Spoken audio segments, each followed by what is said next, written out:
Prices dropped on a wall pass Wednesday here at SDH. John, hear you there. Thanks for hanging out with us, as you always do, whether it is on the Twitch, whether it is on the SDH YouTube channel, or on the 280-character app. It is going in all directions. The app, available iOS and Android. So basically, pick your direction. You can hang out with us here on the morning show. And the next couple of days, this may as well just be opening kickoff because next couple of days are stacked. Let's just put it that way. All right, so today, coming up in about 10 minutes, looking forward to catching up with Alton Bird, the CEO of Chattanooga FC, where we get to catch up with him about the announcement yesterday where Chattanooga FC, morning Alex, is transferring over from NISA to MLS Next Pro. They had a big press conference yesterday. We're going to have a special out later today where we had some interviews with Rod Underwood, the head coach, with Alton Bird, with Charles Altchek from MLS Next Pro, and Mayor Tim Kelly from Chattanooga. So that'll be on the network later today, as well as our programming recapping the NWSL Championship and the USL Championship. That'll be on the network later today. Hopefully, we can catch up with the busiest man in the Northeast, Dylan Butler, at 10 o'clock or shortly thereafter, considering that for MLSsoccer.com, Dylan got to watch the end of Atlanta United season. He was covering Atlanta United and Columbus. So we'll catch up with him and what his thoughts are in the first round of the playoffs as we get ready for the next round coming up after the international window, which leads us to Bart Keeler coming up for his normal slot at 10:30, where Bart gets to break down hiring for the U.S. women's national team. Emma Hayes breaking banks and bank accounts and getting hired, and we'll figure out what the deal is with her and Twyla Kilgore and the national team, and the couple of matchups for the men's national team coming up. And so I put the bat signal out to Bart to see if he could show back up on Friday, considering that match number one of this window is Thursday. You get all that. That's today. And we'll have reffing down here as well because there's plenty to discuss when it comes to that as well. Well, we're officially in a no dilly, no dally zone. No dilly, no dally. So I'm going to just go ahead and hit the button and bring Alton in because when you hit all your signs early, and the third base coach is just sitting there going, go on in, go on in, go on in. That's what we're going to do. So we're going to waste no time. Absolutely none whatsoever. AB, thanks for hanging out with us. Good morning. Hey, good morning, John. How are you? Doing all right. It was great to catch up with you yesterday. And now that you've had an entire evening, I guess my first question is, have you recovered from yesterday? I'm not sure recovery is a possibility. It's kind of, have you had a chance to reflect? Yes. The recovery part might take years. And now we're focused on what's in front of us and the opportunities in front of us. And, how do we really make this a part of Chattanooga's integral fabric? How do we make CFC the team and place to be? What have the conversations been like in these early stages? It's like you knew this was coming. You had the press conference yesterday where you're up on the dais, and then you have the stuff in the community yesterday afternoon for all the live shots for television. Leading into yesterday, knowing that you've got to kind of get your path going, what have some of those conversations been like and been about to get ready? Because 2024 is going to be here before we know it. Everybody's like, yeah, the 24th season, yeah, it's over there. But no, it's really not. Yeah, you make a great point. We've had conversations certainly internally with ownership and with our staff, almost half of whom are brand new, about the parallel universe of playing our season out, but also getting ourselves prepared for 2024. And that's what we've been focused on. How are we prepared with, ticket sales? How are we prepared with corporate partnerships? How are we prepared with marketing and what 2024 is going to be? What are we going to do more in the community to invest ourselves in the community? So you're right. We looked at 2024 as not a, as we sit here today on November 15th, you would think it's 45 days. But if you take 2 weeks away for Christmas, a week away for Thanksgiving, it's actually 3 weeks away, right? Um, and in early January, middle of January, our players will start to come back, and February 1st is training camp. So we have a mountain of work to do, but I can tell you our staff and everybody's really excited about the possibilities and the opportunities for growth that this club has. Alton Bird, CEO, Chattanooga FC, hanging out with us here on the morning show, bat and lead off to discuss the big news that happened yesterday as they now join MLS Next Pro. As someone who has been a part of building franchises in other leagues around this hemisphere, what attracted you to this gig specifically? Well, think about it as a sports market. I worked the last 7 years in New York where they have 16 professional sports teams. They have 21 Division One college teams, and yeah, actually it's more than that now with the NWSL. So it's like closer to 20 professional sports teams, and then there's some colleges that are like professional sports teams, and that doesn't include New Jersey. Chattanooga has basically ourselves and the Lookouts and UTC. Um, so it's a rare opportunity to uh, present yourself as the sports leader in a market that very much lives outdoors, very much has a unique presence, has a unique demographic blend. And I thought, man, if we could get ourselves into MLS Next Pro, we could be the development arm that is independent of a club. We could set ourselves up on the business side to not only sell tickets, but sell more merchandise and create some strategic relationships here in Chattanooga. I think we'd have a shot. So, yeah.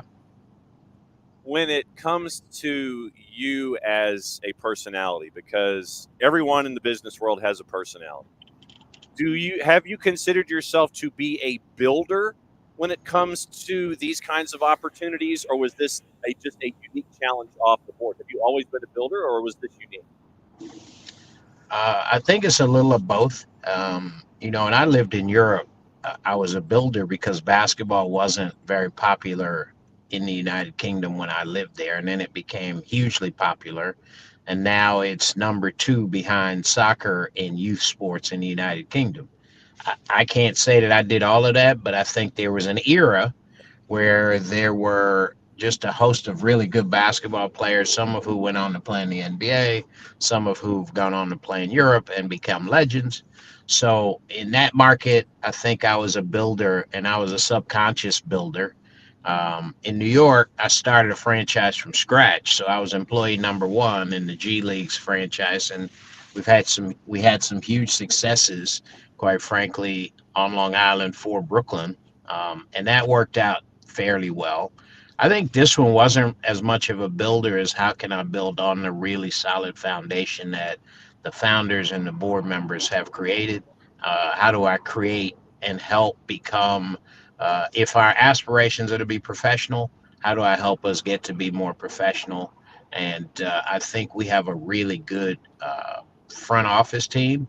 And I think we have a really good football operations team. And the blend of that just means that I'm trying to stay out of the way and help where I can with some experience. Well, and I think that that's part of the deal, isn't it? Where you let those who know how to work in their particular kitchen, you let them cook. You sit there and it's like, all right, just I want to see the 4-course meal. I trust you. Go ahead and do your thing. And I mean, there's the old Sun Tzu quote that we all kind of live by: trust the local guides, for they know the terrain. Is that the kind of thing that you're dealing with here? That's exactly what I'm dealing with. We have some really good front office staff, and we're growing. We have obviously the best manager in soccer last year in Nisa, who has had some MLS experience, in Rod Underwood. His coaching staff is very good. We had the two-time Golden Boot winner in Marcus Nagelstad, the two-time Golden Glove winner in Jean Antoine. So, look, I'm just trying not to screw it up. I know that we all have to-do lists, and I know that in your car you might have a to-do list on a very like on a dock, or it might be buried on your phone or something. where is the to-do list that you have there at CFC? Is it on the fridge with a dry erase marker? Is it in a document on your phone? You pull out the stylus, you sit there and you write it down, you jam the stylus back in, or is it on one of those big 6-foot by 4-foot white dry erase boards with a bunch of lines drawn all around it? And what do you think the next thing you can cross off of that to-do list is? Yeah, I have it in a kind of navy blue Chattanooga Football Club diary, which I'm going to send you one, John, so you have one. All right. Um, and I have it obviously on my phone. I have a super duper EA that keeps me in line in Danica Collins. And then I have a whiteboard in my office, which has things that until I really get them off the board, they stay up there just to remind me, like, have you really done everything?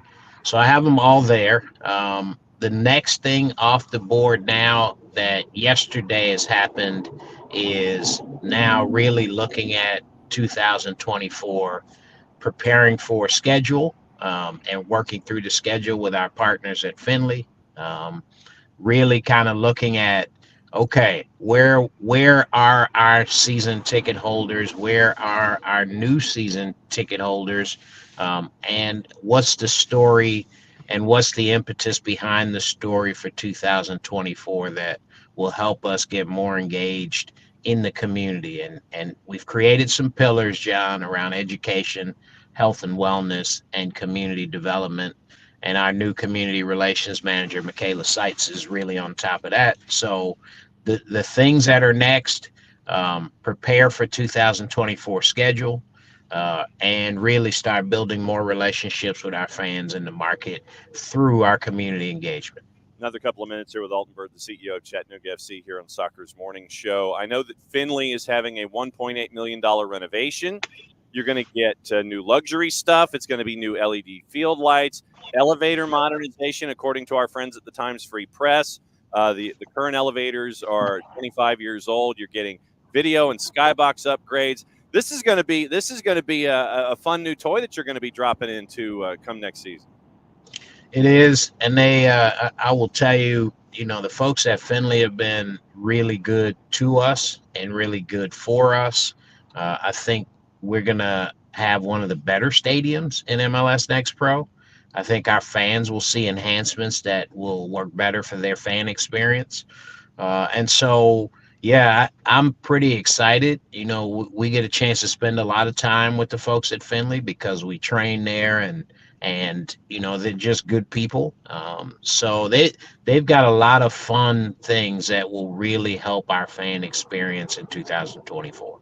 And you're getting to do it in a part of the country where the sport is growing, and it's almost growing like tribbles in Star Trek. Yes. It's like exponential, where it's Atlanta, it's Greenville, it's Chattanooga, it's Knoxville, it's Huntsville, all these different places. It's Nashville with Major League Soccer and Atlanta with Major League Soccer. All of these markets that probably a decade ago, before Atlanta United showed up, everybody's like, I don't know if it's going to stick. It has stuck, and it has exploded. It has. Even I'm surprised. I went to an Atlanta United match before the playoffs started, and I was blown away. I was like, really? Because in my life and career, the majority of my career has been in basketball, which is a tried and true sport in the Southeast. And I got down here, and you walk into Mercedes-Benz Stadium and you see 60,000 fans, and where did all these people come from? Who are all these people? And I saw a blend of demographics, and it was a really, really cool experience at Atlanta United. And they have knocked it out the park. That club has knocked it out the park and really been the trendsetter. So I hope we can emulate, what some of the other clubs, what Charlotte has done with their attendance, what Huntsville has done. They're surely going to be a local rival. So we have some things and some good role models to emulate here in Chattanooga. All right, last question for you, and thanks for hanging out, especially the morning after a very, very busy day. When you have to have a question asked and answered, when you've got a question in your head, who is on your speed dial as you are trying to build what's going on there at Chattanooga FC, who are those folks that you sit there and you tap? It's like, dude, I got a question, and they'll pick up the phone and answer for you. Who's on your speed dial? I think there are a number of people. Certainly, our board, the guys that started this club, they have relationships. So Thomas Clark and Sheldon Grizzle and Davis, of course, Paul Rustand, who's been the emperor of our brand and the creator of our brand. So there's the board. I think internally there's Doral Stalvey, who's our senior vice president of PR and comms, because he's worked across the foundation, the academy, and then also the club. And then outside, we've got a couple of folks that I've worked with for many years. Kathy Burrows, who works in sold out seating. So she helps train our ticket sellers and our AEs. Stephanie Schwartz, who has had 18 years of experience in the NBA, working in marketing. So I've got a couple of people that when in doubt, like, okay, what do you think? All right, where should we go? Angela Garcia, who runs a company called Culture Ally, who helps us on the Hispanic side. So, I got a few folks that are on speed dial and I can text and pick up the phone and they'll call me back. Good deal. Looking forward to it. Once again, thanks for being great hosts yesterday. Got to catch up with you, Mr. Alchek, Mayor Kelly, and Rod. Rod has invited SDH up to kind of hang out and see what's going on as things continue to grow there in MLS Next Pro. As our schedules will mix, we will do our best to come up and hang out.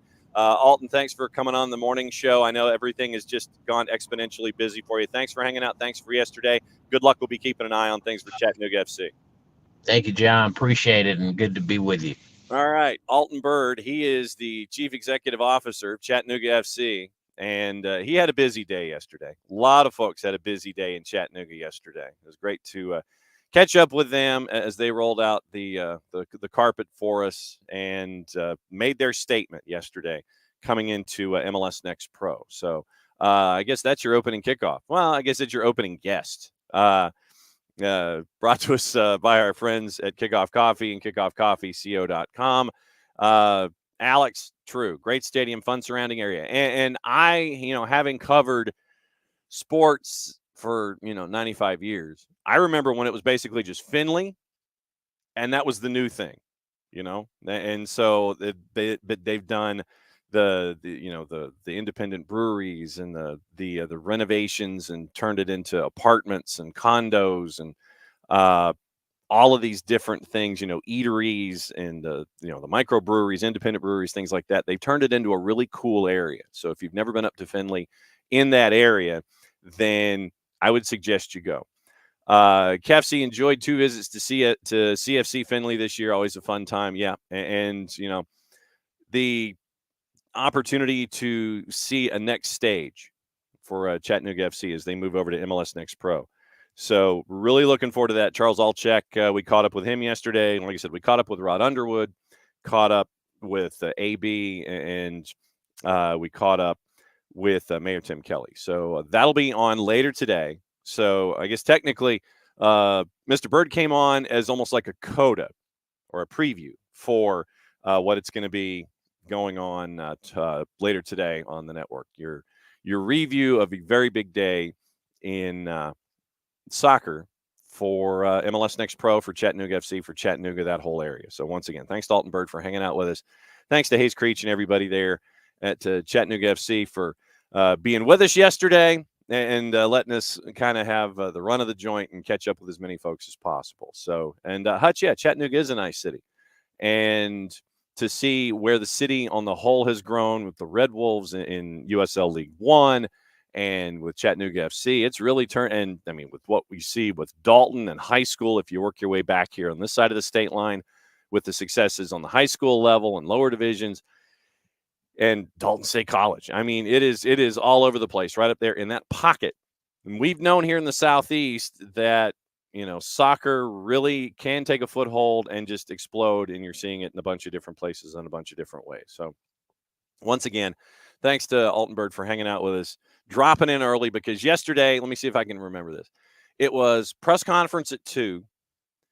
Then they had to get ready for the public reception, which was at 5 for your live shots for local television and things like that. And then literally it was just Q&As and hanging out and the celebrations and live shots and all that kind of stuff. So that was why the first question I asked Alton Bird was, have you recovered from yesterday?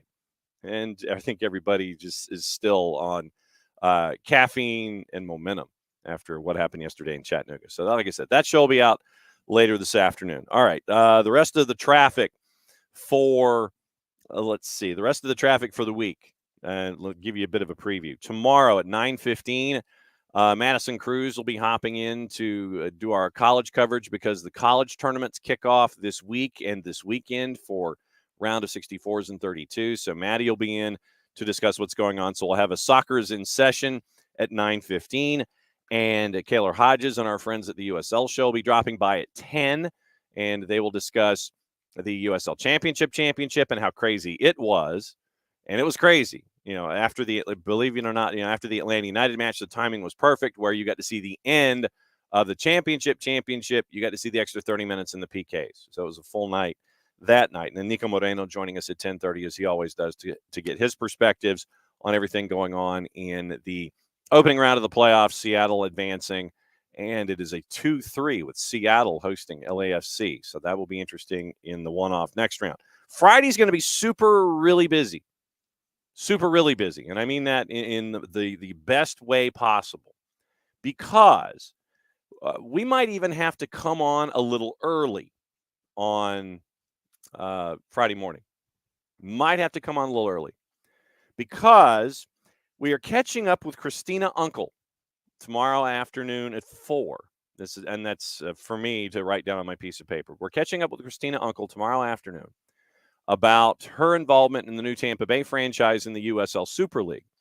So that interview will roll over to the network, debating playing that off the top at 9 o'clock, maybe even a little earlier. Might come on at 8:45, something like that, just to play the interview, get the day started. Because 9:15, I know that we all followed this situation up in Lewiston, Maine 6 weeks ago, I want to say. From there, a fantastic story has happened. As everyone is trying to wrap themselves around one another and continue to work and walk forward, the boys' high school soccer team in Lewiston won the state title. So the Lewiston High Blue Devils are your boys soccer state champs in Maine. Happened this past weekend. We catch up with their coach Friday morning at 9:15. And then at 9:30, hopefully our friends from Beyond Goals Mentoring will be with us. I think it's Michael Parkhurst's turn, unless he wrestles Greg Garza for it, and Greg does a back-to-back. Then 10:15, the 10 o'clock hour, we have 2 guests, and I'm trying to figure out because I want because of the the U.S. match that's going to happen Thursday, trying to have Bart back at 10:30 because at 10:15, Dwayne Rollins from 24th Minute is going to join us to discuss what's going on, and we'll do 15 quick minutes with Dwayne about Toronto FC, about the Canadian men's national team, maybe even the women's national team, what's going on at CF Montreal.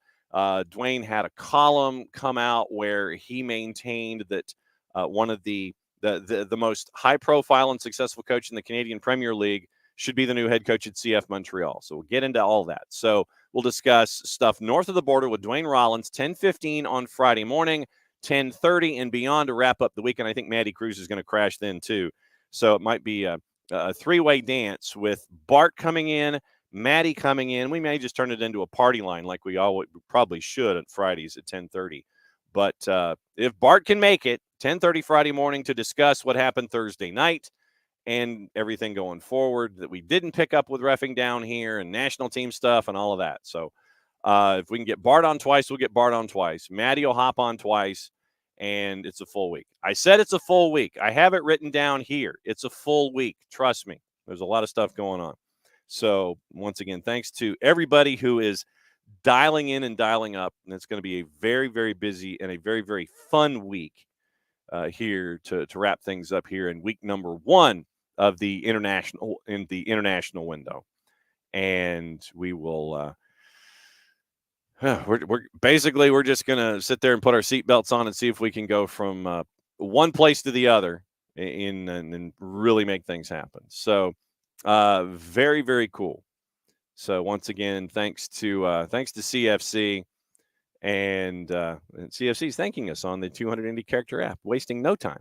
Not like as soon as Alton's interview is over, they thank us and they tip their cap. So no, thanks to all of them for orchestrating all of this and turning it around as quickly as they did. We wave our hands and sit there and go, hey, we like to have somebody, and they made it happen with Alton Bird. So very, very cool. All right. Real opening kickoff. Brought to us by our friends at Kickoff Coffee and kickoffcoffeeco.com. There's your QR code once again for those of you watching on Twitch and on YouTube and on the 280 Character app. Use that QR code right there and with our friends at Kickoff Coffee. And don't forget to use the code SoccerDownHere15. You get 15% off your purchase.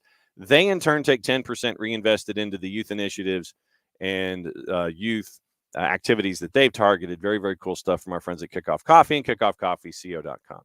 Before we get into MLS, I know this will surprise you. This will shock you. According to Rob, and this is the point that we've made a lot. When you have multiple reporters on a byline for a story, the more reporters that you have for a byline, probably the worse the story could be. And probably because this is more of a developing story, that's why there's only two. Rob Davies, Simon Locke at The Guardian. Headline: Chelsea FC faced new questions over how Roman Abramovich funded success. After leaked files reveal a string of secret payments that may have breached strict football rules, including FFP. I know you're shocked. Experts said the transactions uncovered through a joint investigation by The Guardian and international partners could lead to the Premier League imposing punishments, such as a deduction of points. Boy, does this feel like the NCAA. The files reveal a series of payments worth tens of millions of pounds over a decade routed through offshore vehicles belonging to Abramovich. The transactions in question appear to have been for Chelsea's benefit, raising questions about whether they were declared in accounts submitted to football's governing bodies. Beneficiaries appear to include the agent of the star player Eden Hazard, an associate of Antonio Conte, and Chelsea officials. Other payments appear to have connected to the purchase of players Willian and Samuel Eto'o. The payments have come to light thanks to an international investigation known as Cyprus Confidential.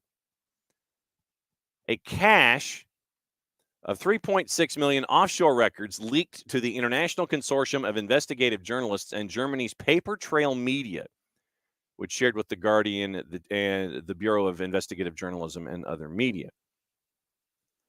Chelsea's finance is already being examined by the Premier League in an investigation that runs from 2012 to 2019. After the ownership regime, and this is the wording of our friends here at The Guardian, had been incomplete financial information had been submitted during Abramovich's tenure. The Football Association confirmed that it's also investigating Chelsea, while UEFA has already fined the club £8.6 million over the admission, although the powers are limited because it can only look at evidence going back 3 years. Documents dated and during and outside the period under scrutiny raise fresh questions. Okay, so here we go. Abramovich buys Chelsea for $140 million in 2003. Floods the club with cash. Then once again, the only reason that Abramovich had to go was because of the Russian invasion of Ukraine. Abramovich was placed under sanctions, ultimately forcing him to sell. Files analyzed by The Guardian and the TBIJ as a part of the Cyprus Confidential investigation shed light on apparently hidden payments linked to pivotal moments in the trophy-laden tenure. The material, which comes from a Cypriot offshore services provider called Merit Service, shared with the ICIJ by the nonprofit group Distributed Denial of Secrets.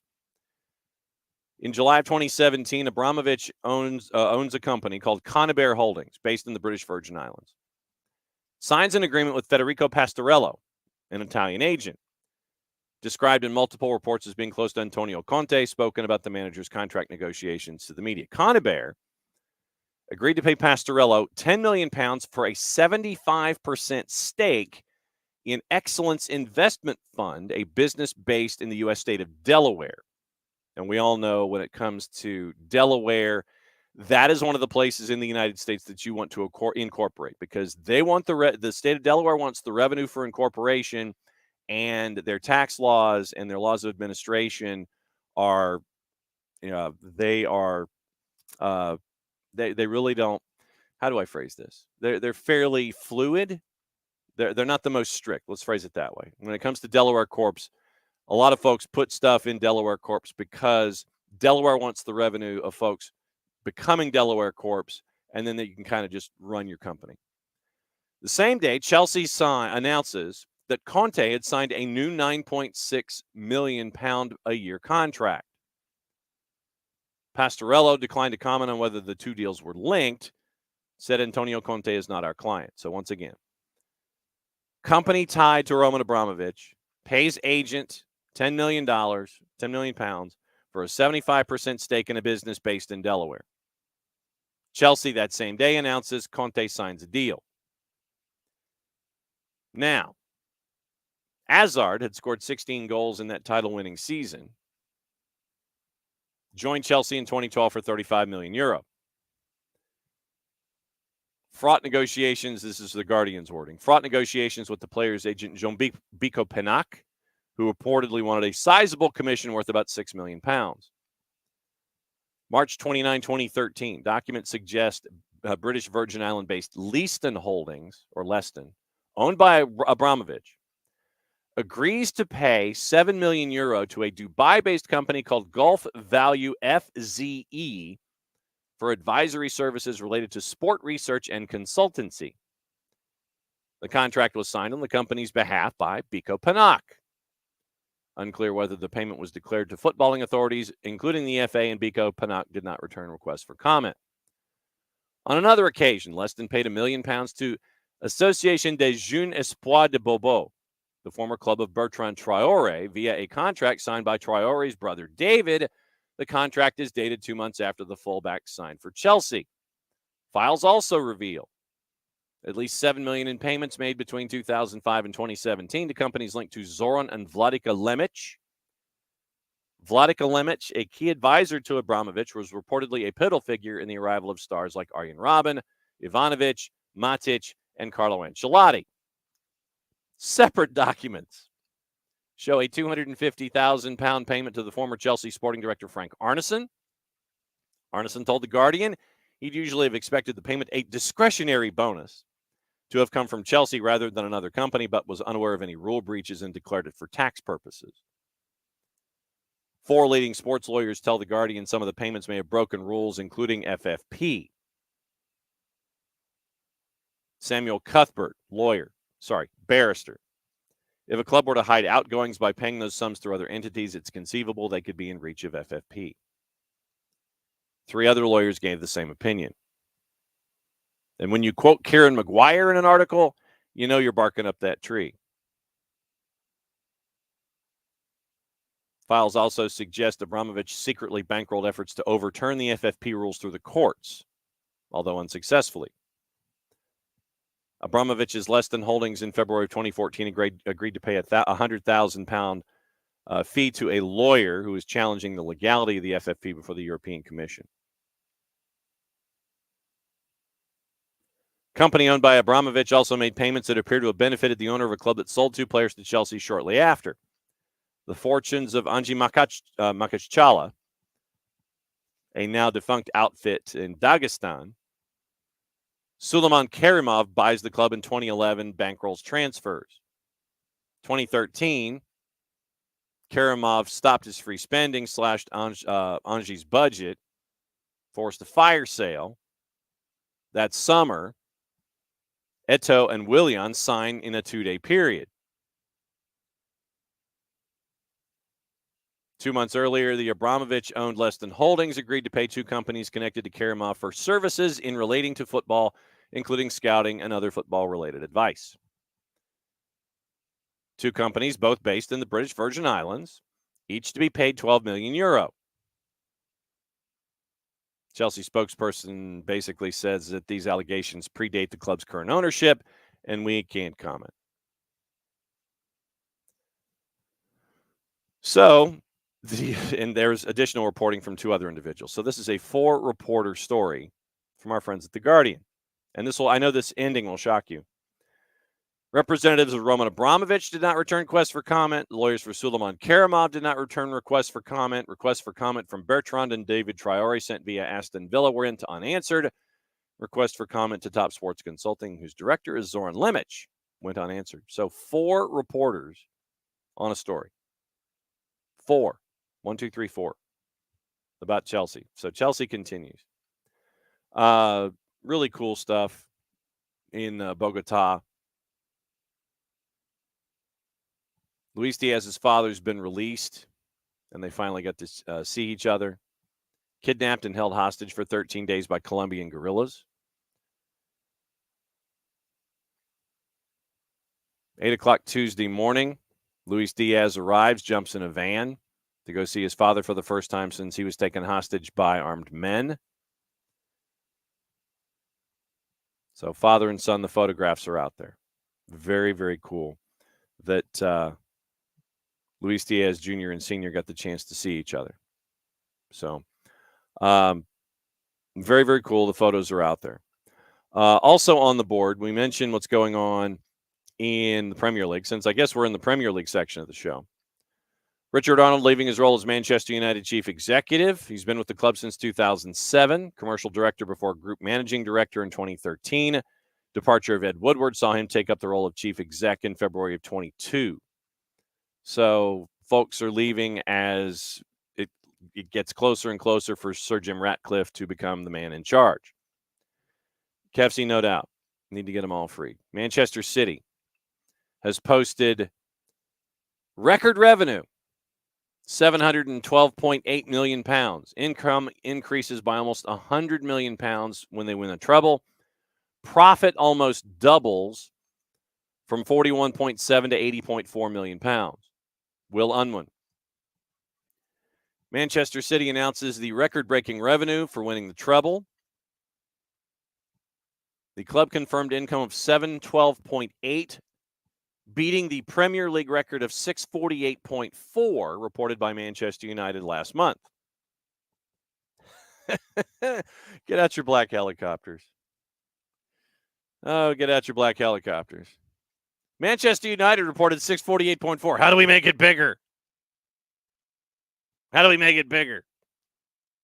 More matches at the Etihad helped Manchester City's match day revenues increase from 17.4 to almost 72 million pounds.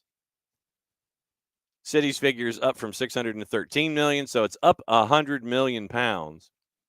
Club almost doubles profit despite the large increase in wages. So profit last year at 613 was 41.7. You win a treble, you bring in 712.8. Profit is at 80.4. Premier League, Champions League, FA. Club boosted by earning an extra $50.4 million in broadcast income compared to the previous year, in addition to the net profit of $121.7 on player transactions in the 12 months to June 30th. Most of the additional TV revenue can be attributed to the Champions League campaign. 29-person drop in headcount. Wages went up by almost $60 million, of course, when you bring in Erling Haaland. One reason for the increase in salary expenditure, bonuses paid. Despite the heavy increase in money spent on salaries, up 59% of revenue, up by 1%.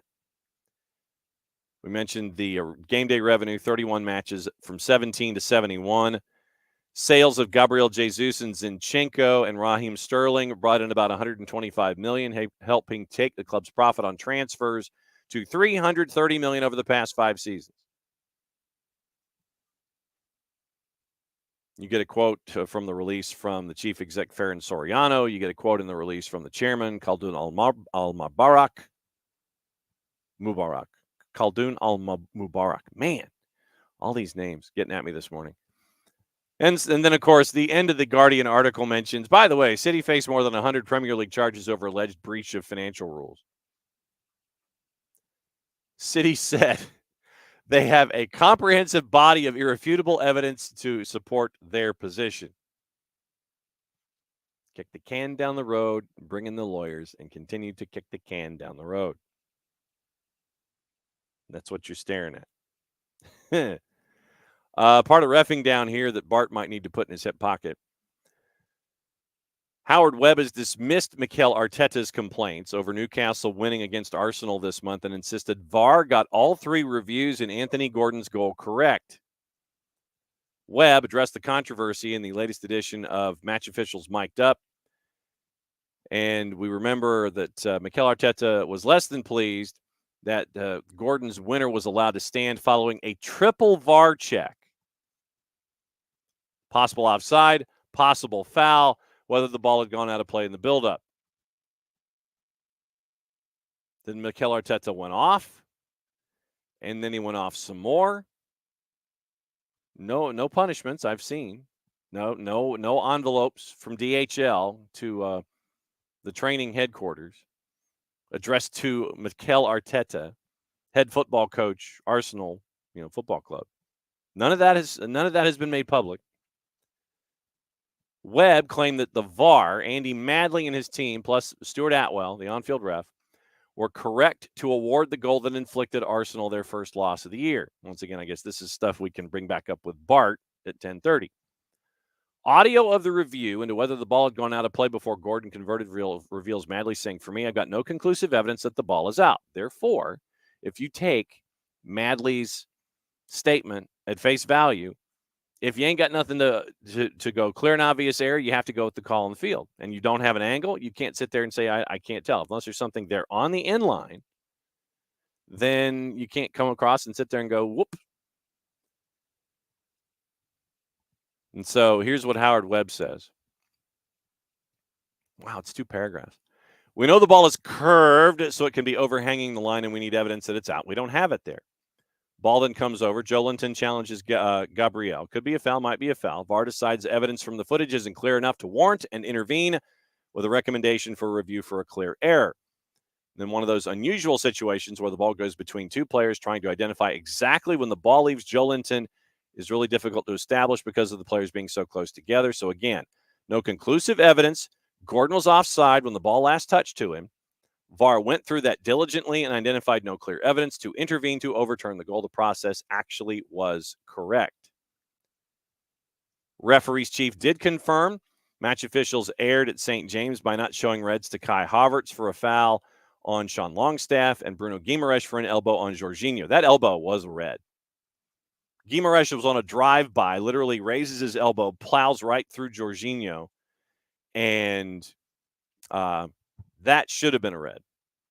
Like I said, when we bring in Bart at 10:30, the Arsenal supporter, we will continue to go over this as well. Wolves, still probably hot about things. Webb says, Wolves, who Webb admitted had a penalty wrongly awarded against them in the draw with Newcastle. VAR said Webb should have deemed Anthony Taylor's on-field decision to award a spot kick against Wong for a challenge against Fabian Schär a clear and obvious error. So, yeah, we'll bring this back up with Bart at 10:30 and see what the Arsenal fan has to think about the reffing down here over there. So that's a part of the process as well this morning. Like I said, we'll get into Emma Hayes at 10:30, and we will continue to plow through everything going on. So, other news, if I could type. You sit there and it's like you're getting ready for things, and all of a sudden. Callum Wilson's out for at least 6 weeks. Sven Botman may be longer with the Newcastle injury crisis. Michael Owen got mad on TV. And did you notice that the Glazers were not at Sir Bobby Charlton's funeral? They were not there. I mean, that pretty much tells you, I think, all you need to know. But at the same time, and we talked about VAR. We talked about a whole bunch of things. And it has just been absolutely crazy with what's been going on. Gossip, rumor, and innuendo, and what to watch before. Hopefully, Dylan can join us at 10. Yeah, Kefsey, and Kefsey, to your point, Meanwhile, looking forward to the points deduction and still staving off relegation by Everton. Yeah, they seem to have found it with Sean Dyche. They really have. And there's getting adjusted to his style of play. Everton, I guess, because they have no choice, have had to be patient. And because, if you were to dismiss Sean Dyche, who would you get? Who could you afford? Big Dunk? Bring Big Dunk back? But yeah, they seem to have found their sea legs a little bit with Sean Dyche, and we're still kind of waiting to see what happens with that investigation. Now, you mentioned the table. Since you mentioned Everton, we'll mention the table. Burnley's only won once. You have 4 teams right now in single-digit points. 2 of the 3 that I thought would be going down: Luton and Sheffield United and Burnley, 6-5-4. That's your relegation zone. Bournemouth getting 2 wins recently. They're at 9 points. They are 3 points clear. They've won 2 of their last 3, actually. And so the big win over Newcastle being not at full strength, turned into an advantage for Bournemouth. Then everybody else is in a big group. We talk about those groups. 9th to 16th separated by 5 points. West Ham at 17, Chelsea ahead of Brentford on goal difference at 16, Wolves ahead of Crystal Palace on goals scored. Same number of points, same record, same goal difference, goals scored. Wolves ahead of Crystal Palace 12 and 13. Everton has won 2 of 3. They're unbeaten in 4 of 5. So they seem to have found a rhythm. 14 points there in 14th. Nottingham Forest, who I think is actually ahead of schedule with wins from last season. They're at 15th at 13 points. Fulham is at 16th at 12. Brighton's at 19 points. Newcastle at 20. Manchester United at 21. Villa's in your last. Villa's in the Europa League spot at 25, and this is that first group. Manchester City at 28. Liverpool 27 ahead of Arsenal by 1 goal on goal difference. Spurs at 26, Villa's in the Europa League spot and 5th at 25. Manchester United's at 21, Newcastle's at 20, and Brighton's at 19. So we've got our 3 groups kind of formulating their way through this. And, yeah, so if Everton ended up with any kind of a point deduction, everybody was saying like 12 points could be a point deduction. That would put them obviously at the bottom of the table. It'd put them 2 points behind Burnley and 7 points from safety. We'll keep an eye on that and see what happens. Gossip, rumor, and innuendo, and things left unsaid. Who's going where? Maybe, possibly, probably. Manchester United considering offers for Casemiro. Saudi Pro League targeting a big money move. Chelsea unlikely to put in a bid for Victor Osimhen. This shocks me. They put in bids for everybody. Osimhen said to be open to a move to Stamford Bridge, but Chelsea will have to wait until next summer, according to our friends at the Standard. Nice center back Jean-Claire Todibo has emerged as the primary January transfer target for Manchester United. Need help at the back, get a center back. Juve contacted Manchester United last week, according to the 4-letter paper, so take the information at your own peril, over a loan deal for Jadon Sancho. Manchester United, Spurs have joined Liverpool and Arsenal in the race to sign Fluminense midfielder Andre. Barcelona have set Brazil forward Rafinha's transfer fee at €70 million. Arsenal have been alerted to the possibility of the January availability of Ruben Neves. Is he loaned back? Is he purchased? What's the deal there? Because Wolves sent him, and then if he cycles back to the Prem, how does that play?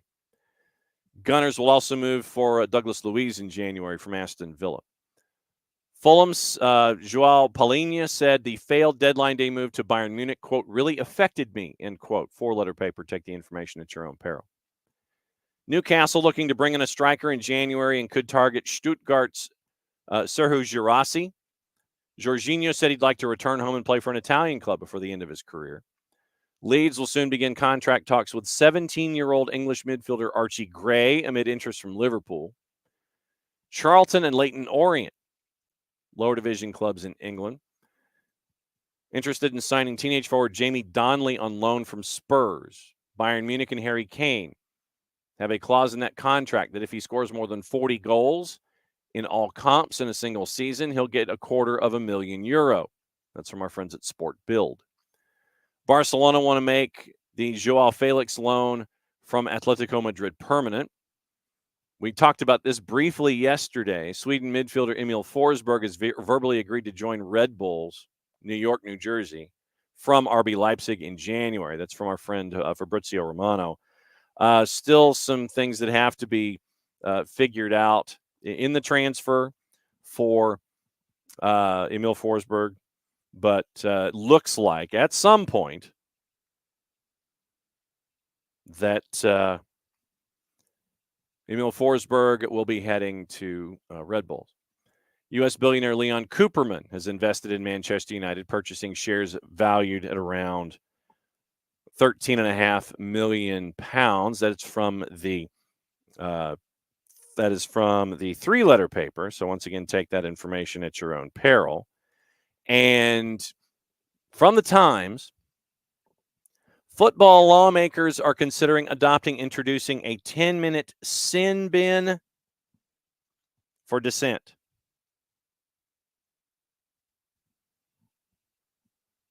So there you go. That's your gossip, rumor, and innuendo for the morning. What to watch and where to watch it. TV. Should be a lot. But once again, remember, the U17 Men's World Cup, you've got to be up either early, or set your DVRs. The U.S. are up at 4 o'clock this morning against Burkina Faso. We'll find those results and let you know what happened there in a sec. Mexico and Venezuela, France and South Korea, that was on FS2. So basically what I'm telling you is the places you can watch matches in the U17 Men's World Cup. FS1, FS2, Telemundo, Universo, all those places you can watch the U17 World Cup. DAZN in USA and probably their YouTube channel. UEFA Women's Champions League doubleheader at 12:45. Bayern Munich, Roma, Paris, Haken. Doubleheader at 3. Ajax, PSG, Real Madrid, and Chelsea. FA Cup at 2:40 on the Plus. It is Cray Valley and Charlton Athletic. I don't know who Cray Valley is, but I'm guessing they are like National League-ish. Fox Soccer Plus also gives you U17 Men's World Cup action. League play and Nations League kicks off today. 2 o'clock for you true degenerates. It is Montserrat and the Dominican Republic at 2 on Paramount Plus. World Cup 2026 qualifying AFCON is on FIFA Plus, probably also on the BNs. Doubleheader at 11, or doubleheader at 8. That one's wrapping up. At 11, it is DR Congo, Mauritania, Ethiopia, Sierra Leone's at 2. If you don't have the BNs, or For the Fans, or CDO, or Teise, Gold TV, all those places. One place you can get them is Fanatis, fntz.co/soccer down here. Helps out the show, helps out the network, gets them subscribers, gets you true degenerates of the sport that watch it from one end of the planet to the other. More channels to watch games. They had Copa Libertadores and Sudamericana matches on Fanatis earlier on in the competition. You can watch the Brasileiro. It's all there. Jason got me hooked. I blame him. So that's what you're staring at with your gossip, rumor, and innuendo, what to watch, where to watch it, who's watching, and all of that. So once again, biggest news is Richard Arnold is out the door. He's leaving, and that will be part of the transition for anybody who is looking to leave, as Sir Jim Ratcliffe is solidifying his 25% stake in what's going on. Mention that sin bin. You're adopting the rugby rule, where only the captain can approach the referee as part of a drive to tackle misbehavior. Telegraph, Conor Gallagher surprised when he was called up for the World Cup last season, then had doubts over his Chelsea career in the summer. Just a few months later, he's proving himself, and so they have a feature. Once again, when we catch up with Bart at the bottom of the hour, Emma Hayes will become the highest paid female coach in world football. $1.6 million a year. $1.6 million a year for Emma Hayes. 3 times more than Serena Wiegman. So this will be a part of the discussion as well. U.S. M&T, U.S. Soccer ain't messing around. They are not messing around. Kefsey, Mexico versus Venezuela is a pick of the week. For those of you in the Discord. Sharif, good morning. 2 days after elimination, looking forward to some back-and-forth matches in upcoming stages. Also in avoiding the 3 and the 4-letter paper, as we always try to do. Daily Mirror, Harry Kane has given Liverpool transfer target Leroy Sané a glowing endorsement ahead of the January window. Manchester United increasingly resigned to losing Andre Onana to the African Cup of Nations early next year. David De Gea has been seen visiting second-tier Spanish side Eldense. And Osimhen admits that he has Chelsea and Manchester United shirts in his wardrobe amid continued links with the Premier League.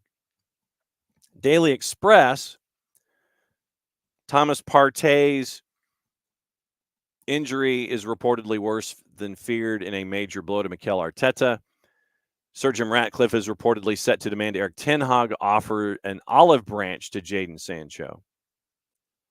And also, according to The Guardian, Erling Haaland has been tipped to become the first footballer to earn £1 billion. Daily Record, you have Michael O'Neill backing Ross McCausland to make a major Northern Ireland impact after forging his way firmly into Philippe Clement's Rangers plans. Hearts have announced a record turnover of almost £21 million in their latest set of accounts. Liam Scales set to land a new long-term deal at Celtic. Scott Brown weighing up his options as he awaits his return to management after being sacked by Fleetwood in September. Could be Ross County. I think Malky Mackay is out of work, and so Scott Brown could be next in line there with his full head of hair. It is the weirdest thing.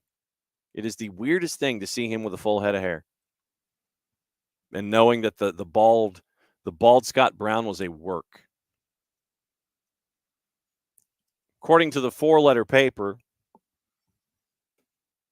David Moyes expected to leave his position as West Ham manager in the summer. But once again, this is from the 4-letter paper. Take the information at your own peril.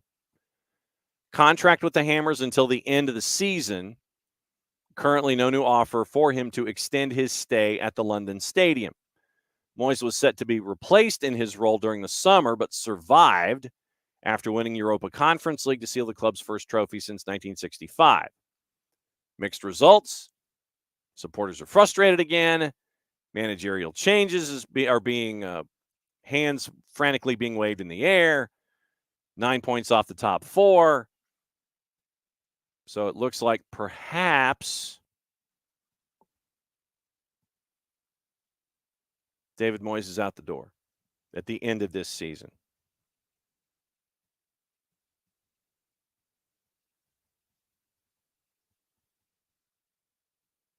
Also on the board, Marcelo Gallardo. Looks like it was a battle between Julian Lopetegui and Marcelo Gallardo to be the new manager at Al Ittihad.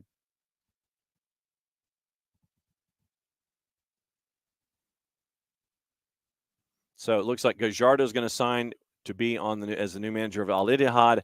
Option to until June of 25, with an option to extend another 18 months until June of 27. Yeah, so Ross County did 38 minutes ago sack Malky Mackay. So a lot of folks might be looking at Scott Brown.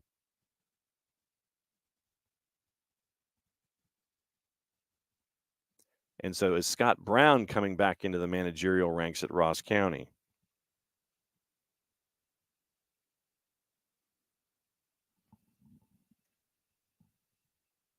Morning, Four-Card. Morning, Sharif. We mentioned Arnold stepping down as a CEO. This is other news. In soccer over there, Urs Fischer has left his role as Union Berlin manager following a run of 14 matches without a win, including 13 defeats.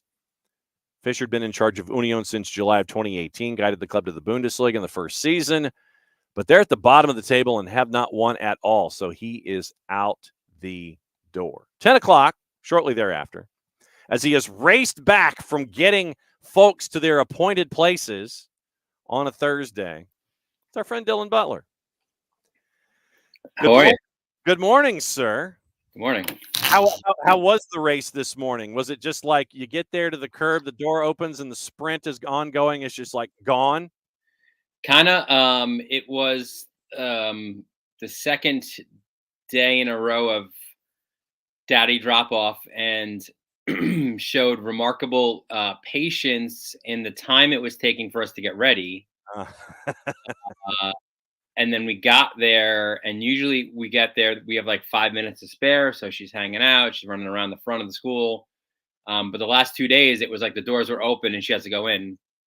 So we get there today, and she said, "The door's already open. What? Why? We should have left earlier." I'm like, "You think?" I wonder why we didn't do that. Oh, boy. So it's all about trying to teach the consequences of your actions. Okay. All right. Maybe, I don't know. Maybe I'm crazy. Maybe that's too much for a 4.5, nearly 5-year-old. But you're 5. You've got to learn these things now. That's how this runs. So now that we've had the first round completed, you were have we? Is it still ongoing? Actually, you're probably right. I probably should check the calendar. It is allegedly completed because we have an international window. So this would be the natural ending point, perhaps, possibly, probably, maybe of round 1 of the MLS Cup playoffs. Presented like it's intermission at a Broadway show. Let's all go to the lobby. Exactly. You got to spend your time wrapping up round number 1 with Atlanta United and Columbus, and that one was on the interesting. That was on the interesting menu. I did not have 6 goals on the bingo card. I did not have the amount of craziness that had happened. Did not have, obviously, Atlanta United going down 3-0 before having to fight back twice. Those kinds of things. You got to watch it. Your article's up at MLSsoccer.com. What'd you think? Yeah, listen, I told you right from the beginning, right? Like, this was, of all of those series, this is the one that I was most interested in because I thought it had the opportunity to go off the rails so quickly.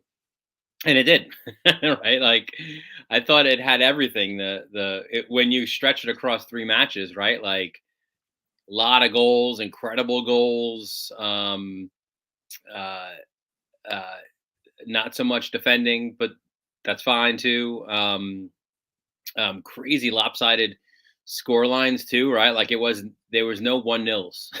there was never going to be a 1-0, and there never was a 1-0. It was let's just go up and down like an NBA game.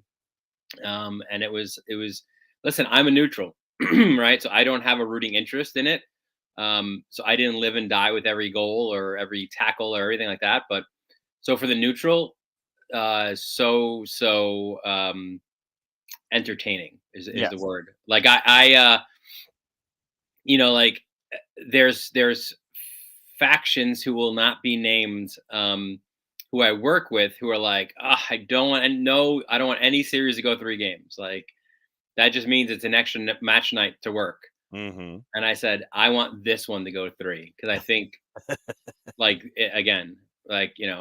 if it didn't, look what we would have been robbed of, right? Like, some incredible goals, some terrific moments there. So I think kudos to both teams. I thought it was really terrific theater for sure. Well, and so then let me ask you this. How many folks in your circle, whether they are just the circles of contacts and friends, who were nattering nabobs of negativism about the best of 3s, have converted after round number 1? I still think it was too long. Okay. I thought it was stretched out too much, and that's the biggest argument, right? Like, I think the concept works, but I think, and I don't know what the real answer there is to not have it stress. I mean, what were the total days from the first match night of round 1 to the last one. Let's take a peek, shall we? I would guess it to be in the 16 to 17 day range. Okay. All right. So I don't want If not scheduling more. scores. I want competitions. See, and this is the other thing that gets me.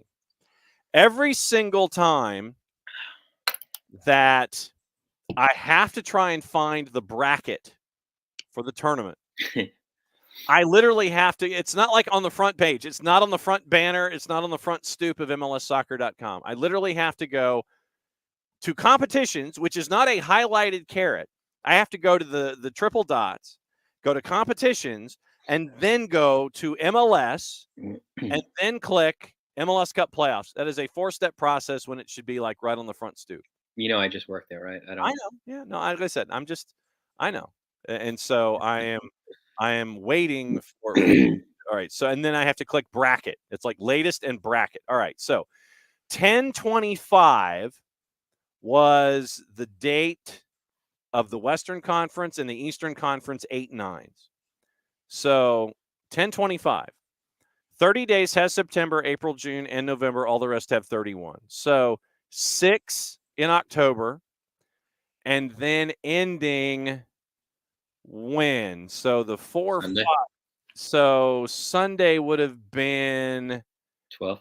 12. So 12 and 6. 18 days from beginning to end, from the start of the 8-9s to its completion. Hey, I nailed it.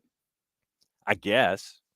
I mean, that's great math on your part. I had no earthly idea. So 18 days from beginning to end for season 1 of this television series known as the MLS Cup playoffs. 18 days. Yeah, that's a lot. And now you have a 12-day break. And it's weird because I don't like. Again, you and I are huge NHL playoffs fans. Stanley Cup playoff fans. I don't. It doesn't even feel like it's that long for the first rounds. Because then again, they play every other night, right? Like they play every Yeah, it's staggered where you sit there and it's like, okay, the 1 and the 8 are playing. You get an East Coast and a West Coast, or you get 4 games going on where you end up 2 East and 2 West. And then you get those 4 going, and then the next 4 go, and then it's the next 4. Then you're back to the first 4. Then that way it's like they cut it in half. Well, and plus the hockey games themselves, like you can play every night. Cup, with a. I feel like they go. The first 3 games maybe are like every night, right, or every other night. I don't think that's usually a break in the series. No, I mean, and that's I think there's a rest day, like at the end, like in the game 6, 7 area. But yeah. So I'm like it with gaps. I don't mind, and I guess this is the NHL guy in me. I don't mind length if there are no gaps. Does that make any sense? Yeah, 100%. So if my length gives me activity and keeps me engaged and interested the entire time, I'm cool with it. But this is like, oh, okay, we got games tonight. Oh, we have to wait, 4 or 5 days for the next one. That kind of, I think that I understand why the TV partners do it this way. Because you want to prolong the series and you want to prolong your episodes of this season 1 of this television series as long as possible to satisfy both your carrier and your advertisers. But it's like it's gaps, and then you lose the momentum that you had from the games on the weekend or from whenever you had a couple of them stacked, and then you lose momentum and you got to try to get it back all over again. It's like it starts and stops. It's like trying to teach somebody how to drive a clutch, and they're not quite hitting the gears, And I think with you're always until unless you somehow switch to a different calendar, which is always, what are the 2 biggest sort of overriding talking points about MLS? It's pro rel and changing the calendar. So unless you somehow change the calendar, you're always going to be dealing with the November window, and that's always going to cause a break in your playoffs, right? You can't really start it after it. No. And so then but I wonder when it comes to the adjustments and the for, hey, next year let's let's do this. And so I just wish it was like the NHL has had 7-game series for the longest, right? Yeah. We know the format. Mm-hmm. I just wish there wasn't a change every year with the format. I wish there would finally be one that's just like this is what we're going with. Now, why you want that? Why you want that? Since let's see, Kefsey says, in all seriousness, it was hard to follow the schedule. People needed several reminders on dates. You have to think that it hurts in-person attendance. I think it does, but unless there's local marketing, I mean, we don't know what the local There were market. packed houses, weren't there? Like, yeah, I'm trying to think back. Like St. Louis, SKC, Atlanta, right? Home had a big crowd. Mm-hmm. Columbus was sold out. I think Revs had a pretty big crowd. Philly had a big crowd. I don't know. Maybe it didn't. I can't really think of a team that had low attendance numbers. And Vancouver had a big crowd. Yeah, and they opened up the upper bowl, and Vanni Sartini had a nutty of biblical proportions. Before we get into the other 30,000-foot analysis of round number 1.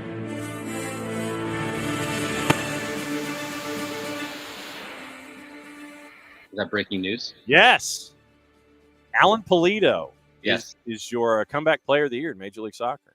Yeah, well done. I thought, right? Like the knee injury, like you thought he's never going to be the same, or even the version of himself that he was before he arrived, and never was that guy who signed the record contract or record transfer fee for Sporting. But yeah, listen, well played by him. He had a great season. Earned himself a new DP contract, which we could argue on. Hey, but he earned it, I guess. So he earned the award for sure too. The breakdown of the awards, and it's done in thirds. It is done in thirds. Player, media, and club. Miles Robinson finished second in the award from Atlanta United, and he got more of the player vote by 5%. Joao Paulo finished third in the voting across the board. Alan Pulido gets half of the media vote, 52% compared to 11% for Miles, 10.98, and then 6.36% for Joao Paulo. And then Miles won the club vote to wrap up at 25.5%, but Pulido got 28.2% of the club vote. Joao Paulo, 12.82%. So 34.8%. That equals 34.08%. And Alan Pulido is your comeback player of the year. Gonzalo Higuain won it last year. And so Alan Pulido, I always love the the portion on the bottom of it, like to kind of look at like I was having fun with this, like with the defender of the year and the goalkeeper of the year. I'm like, it just brings me back to early days of covering this league. And then I always try to look for that outlier. I'm like, who was that guy? Troy, like, what happened to him? Troy Dayak, is that the one you're thinking? Or Richard Mulrooney? For this award, you mean? Yeah, for this award. I'm looking. Yeah, I don't remember Mulrooney. Dayak, I remember for San Jose. Okay. You don't remember Richard Mulrooney of FC Dallas in 2000? I don't. No. Hey, Bobby Convey from San Jose. I mean, there's some names on here, and then you go, what's a Richard Mulrooney, and why are people saying these things about it? So,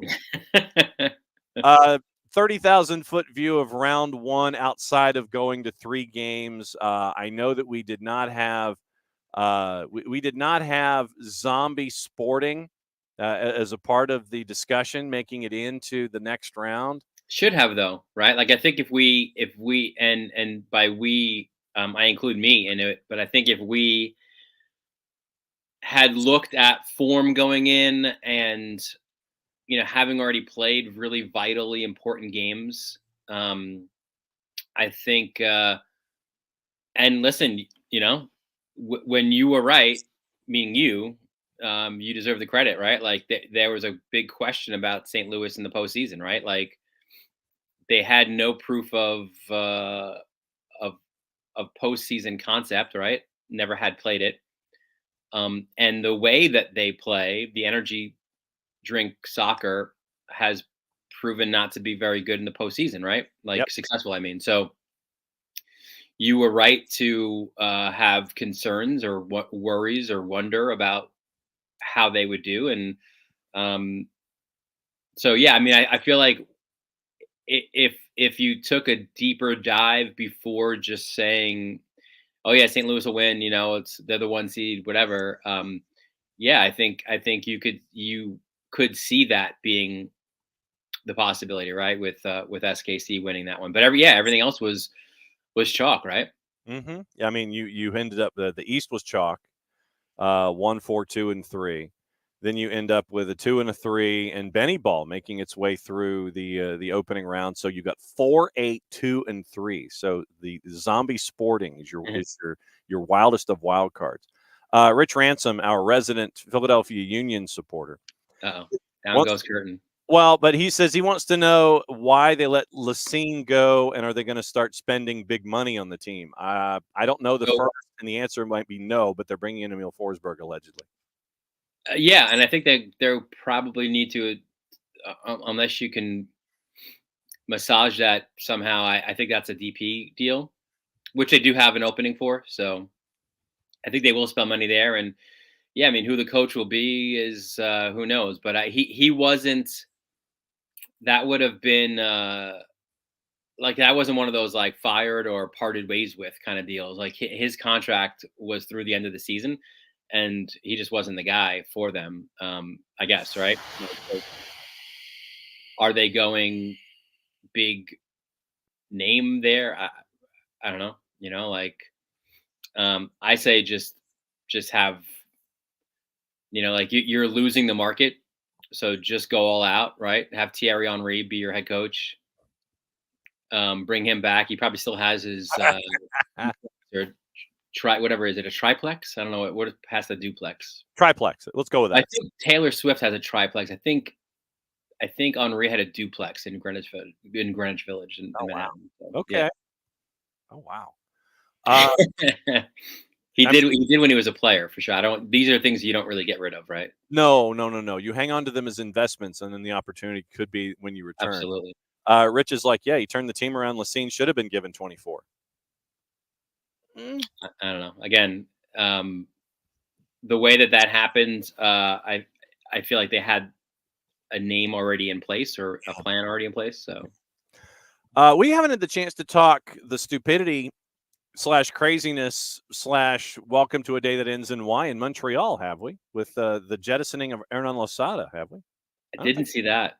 Like, it's funny. I saw that early in the season, and then I felt like he righted the ship there. But hey, Joey's gonna Joey. Uh-huh. That's kind of the idea there, right?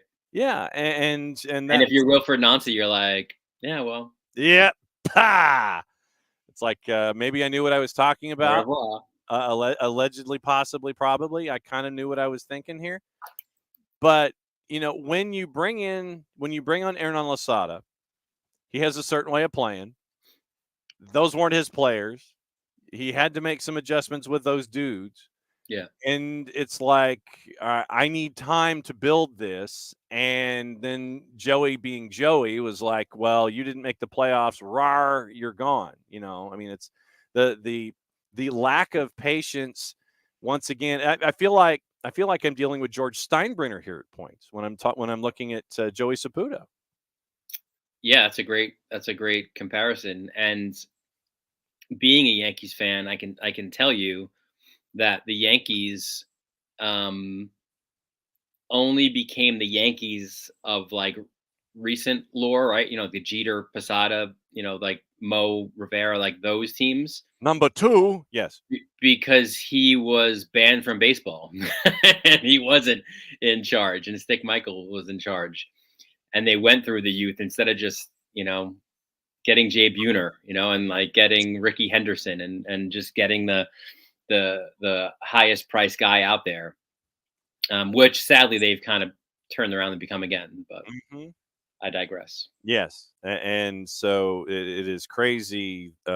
once again in Montreal, because Joey Saputo, it's like, no, this is mine, and it's got to go my way immediately, and then rar,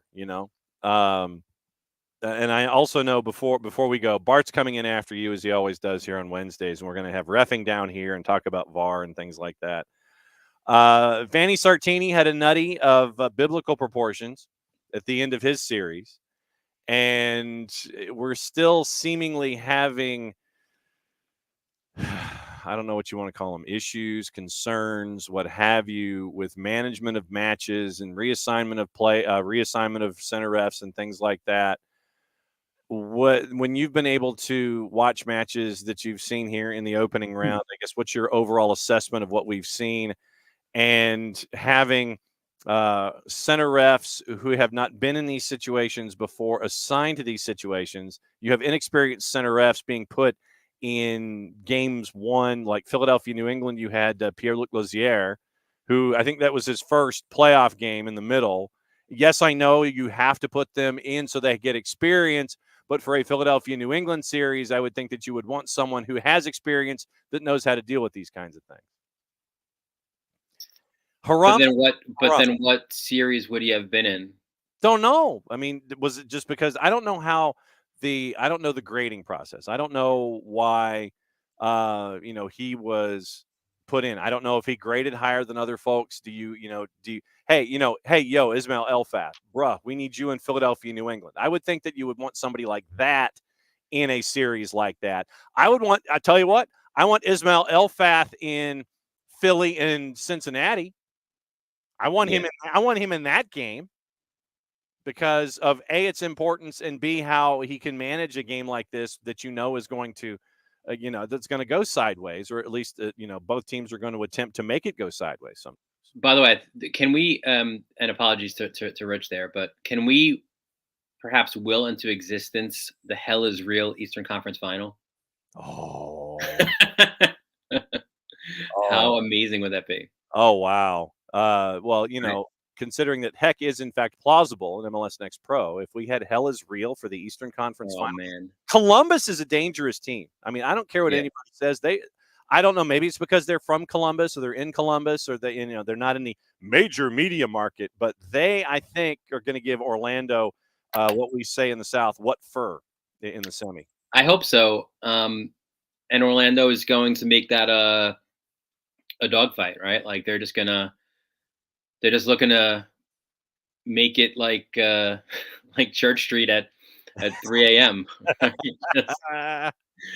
A mess, an absolute mess. And Columbus will look to play the beautiful game. But if they can survive that, and Cincy wins theirs, then so you're trying to will Hell is Real into existence. I am. I mean, it's a tougher job, I think, for Columbus of the two. I'll challenge. I'll go the other way. I think it's tougher for. That's why I was hedging it. Like I'm not completely sold. I mean, Orlando doesn't really have the late postseason experience. Philly does, obviously. Cincy will be without Matt Miazga, Defender of the Year. Yeah. And that, by the way, there was a big, and this is where I missed, not being on with you, obviously, last week, but there was like a big kerfuffle about what he meant by what he was doing. Like, no, he was actually being nice to the fans. Like he was showing. No, he wasn't. Have you seen the video from the end zone? He's from Jersey. That was sarcasm. Yeah. Like he was giving it to them. And he deserved the yellow. Absolutely. And and we still haven't heard yet, right, about what happened with referee room and all that. I do know, having been in Red Bull Arena a million times, the ref room is like directly across from the visitor locker room, so he doesn't have to seek it out. Oh, okay. That's for sure. He knows his geography. What's the latest? And also just last one on the Vancouver thing. What the only thing I didn't understand, and I'm sure again you've probably talked it to death here, is I don't and I think Sartini's point is like, why doesn't that play stop? Mhm. There would be no issues after that. I mean, he had other issues obviously during it, but Yeah. that situation is what pushed it over the top and which caused him, to be like Nutty Professor. Although, you know what I always think of him? I always feel like he's Mr. Bean, right? Okay. When Mr. Bean goes to his Italian character, Yeah. to me, that's Vanni Sartini. Wow. Rowan Atkinson is Vanni Sartini. Okay. I could see that. Yes. But when he goes like the Italian, or was it, no, maybe not. Maybe what was that race movie? Remember the it was such a dumb movie. Like, Probably because I saw it and enjoyed it. yeah, like it was a race for a What? bunch of people. Cannonball Run? What's that? Cannonball Run? No. Like Rowan Atkinson was in it. Oh, crap. IMDb. Where are you? Like Okay. Whoopi Goldberg, I think, was in it. Smash Mouth was in the end of it. Oh my God. I R.I.P. did not see this one. Rat Race, no? Yes. Okay, Rat Race. Okay. So in Rat Race, he played an Italian guy, and that's to me Vanni Sartini. Like it's played the same way. Anyway, Thank you. and Ted. that's what you get on Wednesdays here, right? Exactly. But yeah, no, I don't. I think,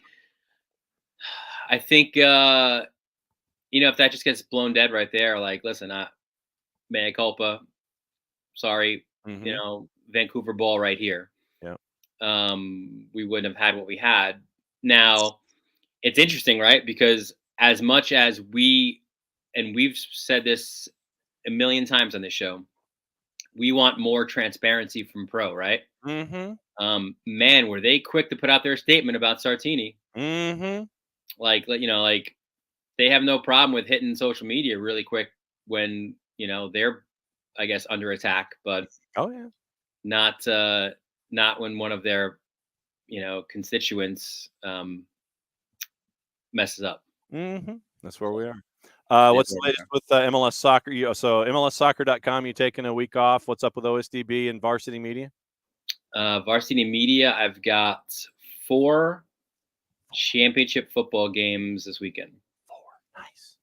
So Friday, I'm at Hofstra for the public school Big Boy Championship, Massapequa and Syosset. Ooh, okay. And then Saturday in the Catholic League, I've got a triple header. Wow. Okay. Yeah. Up at Fordham University. Uh-huh. So it's funny. One of the coaches was telling me the Iona coach, and they're close to Fordham. They're in Westchester. He's like, it's going to be great. You're going to get people who go out to Arthur Avenue in the Bronx, have lunch before they go, and this and that. And I said, listen, do you know any of those people?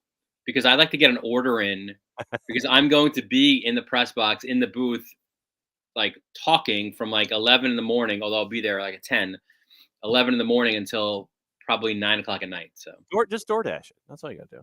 he mentioned that too. But like, I guess they'll just come right up to the press box, I guess, right? Yeah, just sit there. Just make sure that you clear it with security. Security brings it up, and you're good. Oh yeah, good point. All right, go get out of here. Go study, my friend.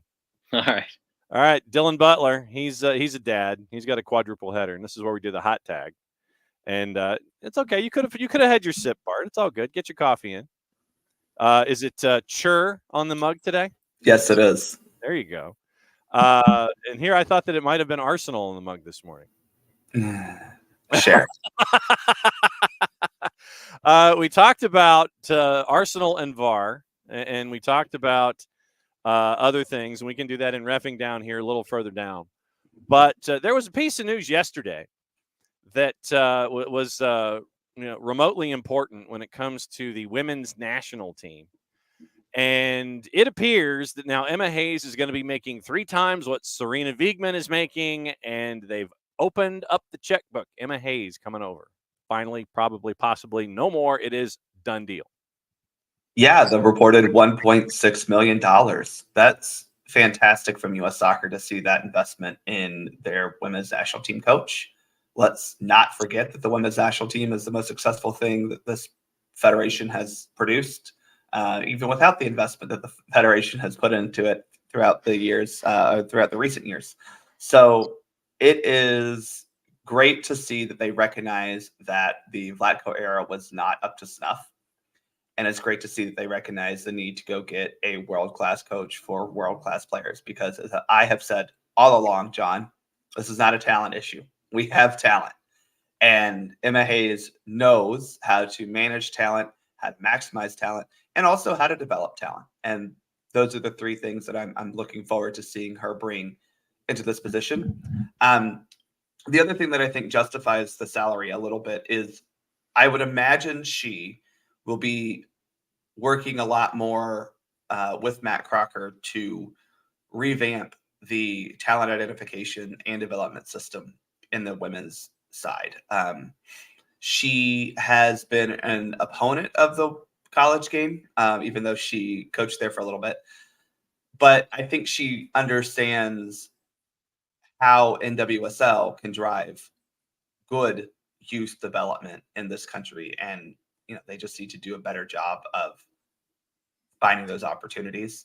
But she has, in my opinion, the best resume one could ask for this coming into this position.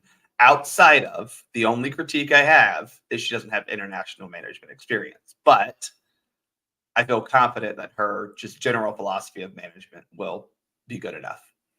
So what's the timeline or anticipated timeline for Twyla Kilgore to continue to be the substitute teacher and Emma Hayes taking in? Is it going to be transcontinental travel? What's the deal? Yeah, so no transcontinental travel, it seems. I would imagine transcontinental Zoom calls and a lot of emails and PowerPoints going. I just have this vision of Twyla Kilgore with a laptop at practice with Emma. Possibly. Possibly. Emma Hayes' head going like, no. It is funny, and that's the only real downside to this is Emma can't come in right now. She's going to finish her job at Chelsea, which ends depending on when their season ends, but it'll end in May at some point in time. U.S. Soccer released yesterday that she will have 2 windows to work with the team, so that's 4 matches total. They said 2 in June, 2 in July. So I'm assuming the July ones are specifically carved out for the Olympic prep, and then June is a regular FIFA window.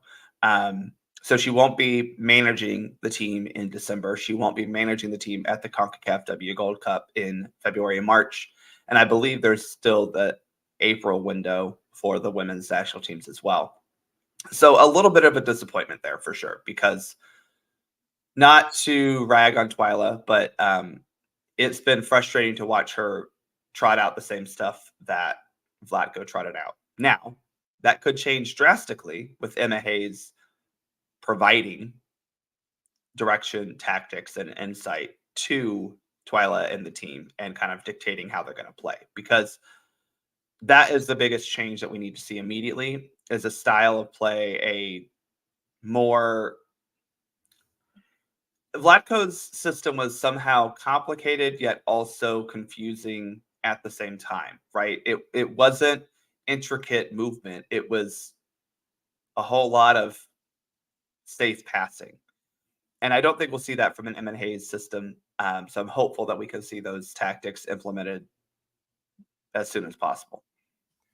Joining us for Reffing Down here, it's Nick. Oh, what's up, Nick? What's happening? So, yeah, Nick, we are discussing with Bart the new hire of the women's national team and Emma Hayes. We'll get into Reffing Down here where Bart, I will try to bring in Reffing Down here subjects in between sips of his coffee, because I'm guessing Arsenal will be a part of the discussion this week. Anything else on his mind? Nick, question for Bart about Emma Hayes, women's national team stuff, men's, women's, go. Yes, Bart, thank you for taking my question. Long-time listener, first-time caller. Why is it that the women's organization seems to value daring, seems to value success, seems to value upward trajectory, and the men's organization seems to value pleated khakis. I'll hang up and listen. Well, quite frankly, women are awesome and men suck. So there's your answer. Yeah, but that's been the standard from the beginning, right? I think the US was a pioneer in women's soccer from the beginning, and the fact that they just, I'm not saying they treated the women's program particularly well, equitably, or fairly, but they at least tried.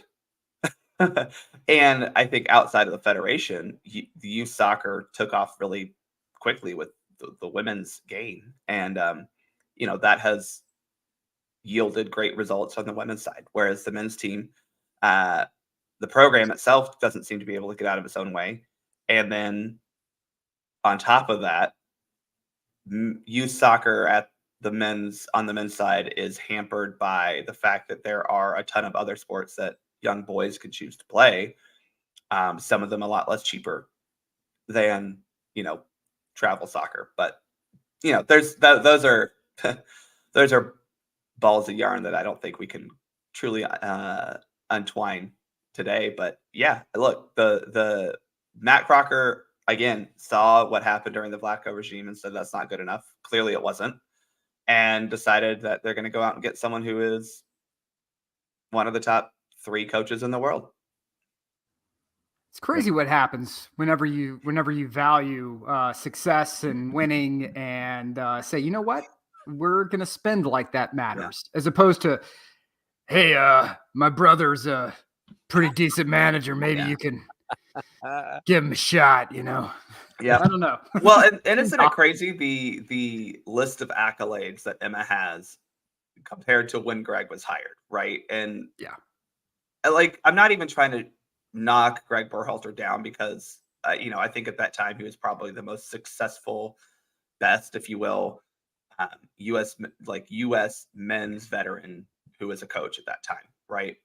You could argue Jesse Marsh, but I think we would all agree that the Marsh system wouldn't work well on the international level. But I think that's the problem here. Is you said people are mad about Emma getting hired. Oh, why can't we do this on the men's side? And the reality is, the women's national team still has the best and most talented player pool of any national team anywhere, and is still the program that's won 4 World Cups and 4 gold medals. And the men's team has been good as of late. We've got a couple of CONCACAF Nations Leagues and a Gold Cup. Congratulations, that's fantastic. But still hasn't achieved great success at the World Cup level. So before we go into the men's side of things, roster and the November window, I guess my first question, subset, is can you come back on Friday at 10:30 to discuss what happened on Thursday? I can try, yeah. Okay. So I think we can make that happen. Bart can effort returning on Friday to discuss the Thursday window. So one last thing on the women's side, the NWSL championship game had its own set of bonkers and crazy and beginning and end. And I guess this would almost be a reffing down here part of it too. What did you think of the last game of the year in the NWSL? It was all the chaos that I think we wanted, minus one piece of chaos that no one wanted to see. Yeah. It really sucks that Pino's career ends like that. As she said, she yeeted her Achilles. Mm-hmm. And outside of that, though, it was a really good game. It was exciting. It was a great display of what NWSL soccer is. There's no shortage of chances. There's no shortage of attacking phases of play. And at the end of the day, you had chaos. That was correct. I mean, it was a handball outside the box. It's a dog show red card. But you add to that the fact that Gotham had no subs left, so you had to put a field player in goal for a free kick 12 yards out with Rose Lavelle standing over the ball. It's fantastic. I loved it. So, all right. So walk us through the situation. Is long ball at the end, keeper kind of caught between ideas. Yeah. Keeper is standing inside the 18, but touches the ball with both mitts trying to punch clear. Hands are outside the 18, yes, even though the body is inside the 18, yes, for reffing down here part of episode 1. The second those hands clear that plane, then that's danger. Yes. So think of it in a more or a less chaotic situation. How many times have we been a player, maybe a winger or a left back or something, on the touchline, and the ball is a little hit too hot, and they take a step back over the touchline to receive a pass? That ball is what matters. Did the ball cross the line or not? Right. So in this instance, the ball is outside of the playing area fully. Her hands fully outside the playing area. Where her feet are is inconsequential. That doesn't matter, right? Same as if you're playing a ball out of play. You can be out of play. As long as the ball is in play, you can be out of play. In this situation, you can be inside the box, but if the ball's outside of the box and you're going to touch it with your hands, that's going to be a problem. And because of that, it's a dog, so red card regardless, right? That's just what that is. You're denying an obvious goal scoring opportunity. And the red card, because it's outside the penalty area, is the correct course of action there. And the goalkeeper has to leave the field to play. And again, you get into silliness of they don't have a sub. So they have to put a player onto the field who put the gloves on before the goalkeeper jersey, which is how you immediately know they're not a goalkeeper. And has to be in goal for, I think they put every single player they could into that wall. And the wall did its job. Well, what you're supposed to do at that point is you sit there and you find a player on the offense that's out to the right. Yeah. Outside the wall, and you sit there and you play. I think taking the direct free kick there was probably the wrong idea from Rain. That is a tough place to take a kick from 18 and a half yards out, to get it up and over a 72 person wall and try to get it into either corner. That would have been tough, even with a not goalkeeper in goal. I think they should have tried to do something a little bit, not crazy, but just a little less direct, but they didn't. And Gotham wins NWSL championship, going from worst to first within the span of 12 months. And justice is served. Yes, absolutely. Justice is served. Mother goes out a champion. And I think that's honestly outside of even the personal stuff that Allie Krieger's had to deal with over the past 2 months.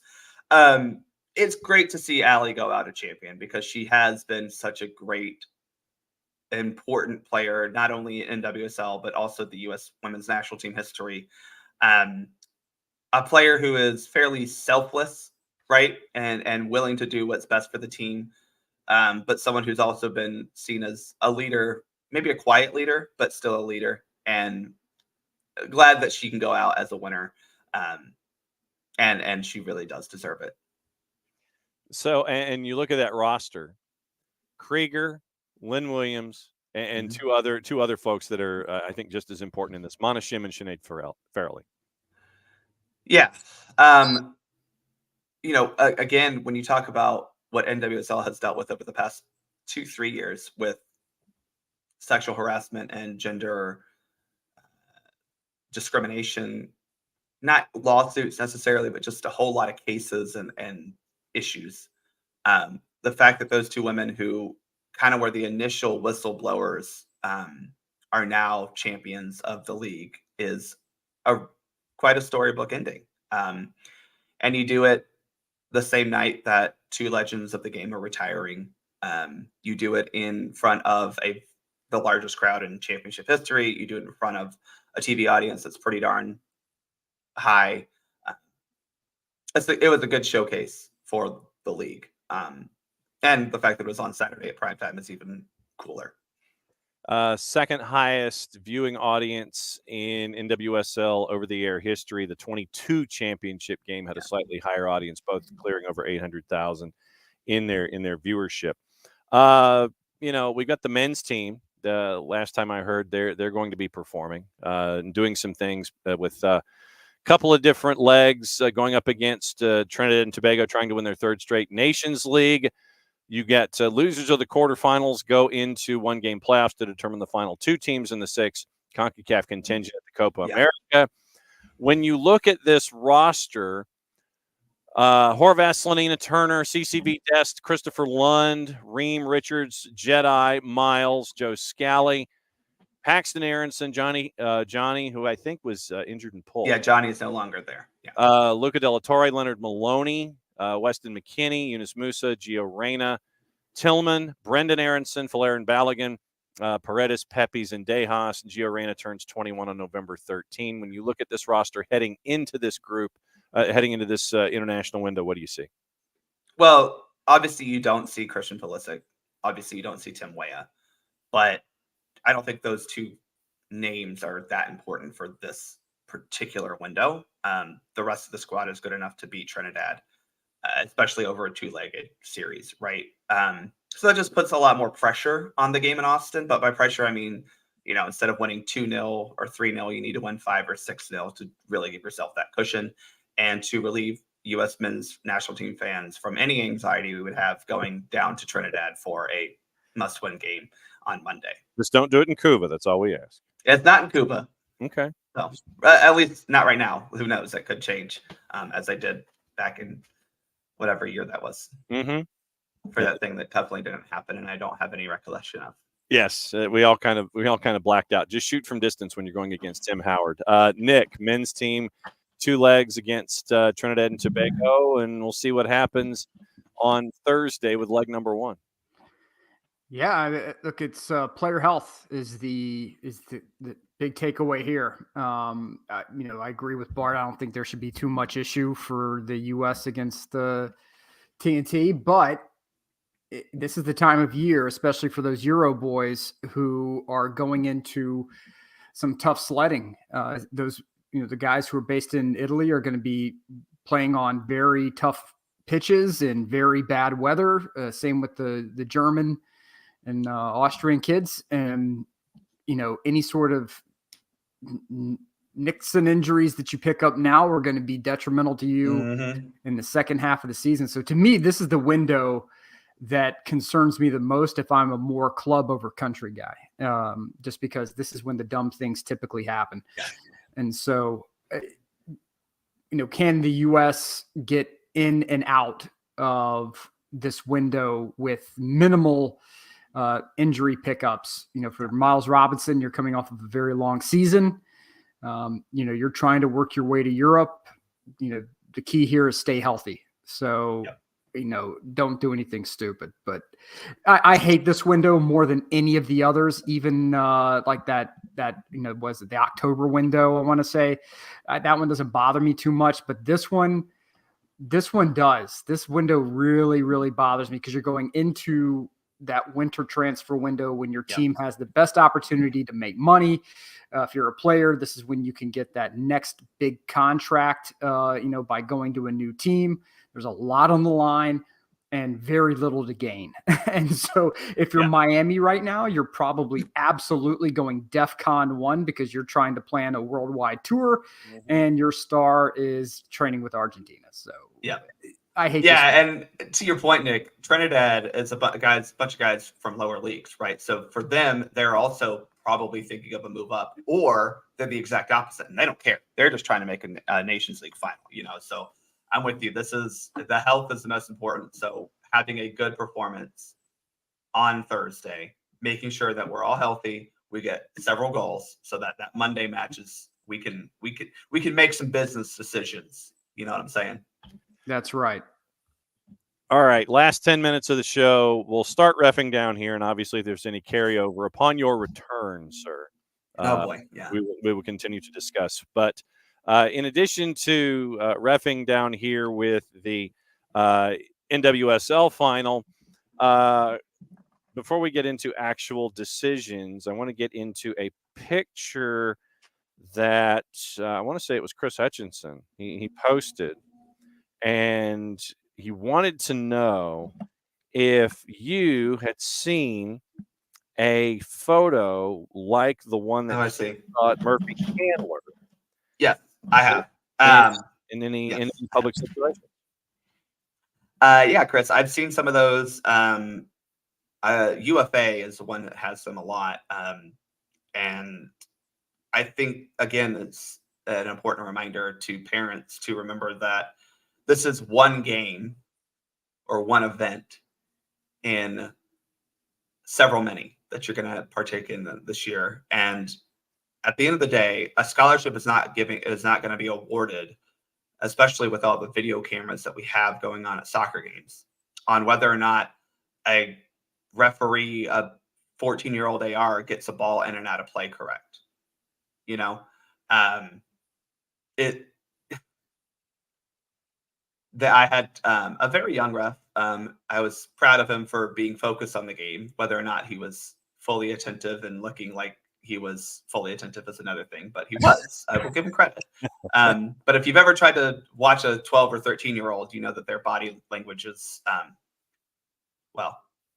their body language is weird.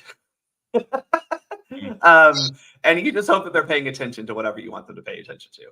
And, he was doing fine, actually. But some of the parents were adamant that there were goals that were offside. And I'm looking at them and I literally said, I think y'all need to reread the offside rule because you seem to have a great misunderstanding of what this is. And he was like 13, 14 years old. His dad is actually on the sideline watching them because he was like, parent supervision, basically. But he did fine. But yeah, these types of signs we need to, it doesn't always work, I'll say, but it is a good reminder that, especially at younger levels, we're all out there learning, trying to get better, trying to do the best job we can. And especially at younger levels, that means you're going to have younger referees, and you need to have a little bit of patience because without them at that level, right, you're not going to have good referees for your kids when they're 16, 17, 18 years old. And parents do need to understand that, right? There's been this discourse on Twitter about how there needs to be just a level of professionalism at a U9 level from the referees. And I'm going, U9? We're just happy that they all run in the same direction at U9. What are we talking about here? We're happy they kick the ball at the goal. They pass to a teammate still at U9. We're just happy they do that. Why do you need a referee to somehow be a freaking FIFA certified official? So parents need to just kind of take a bite of reality for a second, which I know is, again, I understand when you have a child, your brain goes to mush and the only thing you think of is that child. I get it. But you got to come back into the real world for a second and understand that your child is not the main character in the world. And Bang. That's it. Yeah. That's the thing is that, and I've seen this firsthand, that there are a lot of parents who think their child is the main character of the story. And this referee, like some 90s movie villain, is trying to rob their child of this golden moment. And this golden moment that will send their child off to this superstar trajectory. No one cares. No one cares. There's no scout that's at that UFA or that rush or that Inter-Atlanta tournament that is going to sign your child to some kind of crazy deal. And, if the kid hauls off an unbelievable golazo and it is ruled offside by some, 14-year-old AR, if let's say magically there's a scout there, that scout is only looking at the magnificence of the shot and not Thank you. the AR call. They don't care. And I referee, games and tournaments where there are college scouts there, right? And I can tell you they don't care about a call that I make. They're not looking at that. To your point, Nick, if you score a golazo or if your kid makes a fantastic pass to then spring that great golazo, but it was offside. They're looking at the action on the field. Again, you have these VAO cameras up everywhere. Okay. They have the footage. They can watch it. My whistle on a kid being half a step offside or a ball being slightly in and out of play or whatever, that's not what the college scout was looking at. I promise you. You can still show that goal on your highlight footage. They don't need to know you were offside, by the way.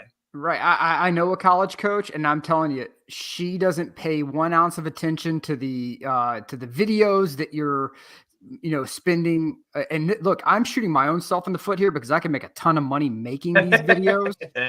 But these videos that you get and you upload to these scouting websites, look, the coaches have a network, and someone says, hey, I got someone you need to look at, and he or she is really good. That is worth its weight in gold to any college coach, more so than the dubstep remix edit that you've put together for your scouting website. Okay, they don't care that you have Diplo playing in the background while your kid is trying to do a sombrero in the middle of a tournament. But if there's another coach who says, hey, college coach, I got a really good kid here who's not just technically good, but is also has a fantastic attitude, easy to work with, very coachable, and I think you need to take a look. That is where the investment needs to be made. Teach your kid not to be a little snot. Teach your kid to work on the little things, and parent, shut your trap, because there are some coaches who will look and be like, I don't want to deal with everything else this kid brings because the parents are psychopaths, and I want nothing to do with that as well. So invest more in shutting your trap and watching your kid play and teaching your kid to be a good person, as opposed to creating Disco Inferno in 4K. And I'll give some parents credit. I had some great parents this weekend where they were just positive and cheering the whole time. And that's all you need. That's your job there, is be positive and cheer for your team, cheer for the players. I remember going to watch my little brothers play youth baseball and like applauding a play that the other kid, like a kid on the other team makes. And some parents turn around like, what? I'm like, he made a good play. Like, this is supposed to be fun. Yeah. And as a referee, it's hard because like, I can't outwardly express like, oh my gosh, that was great.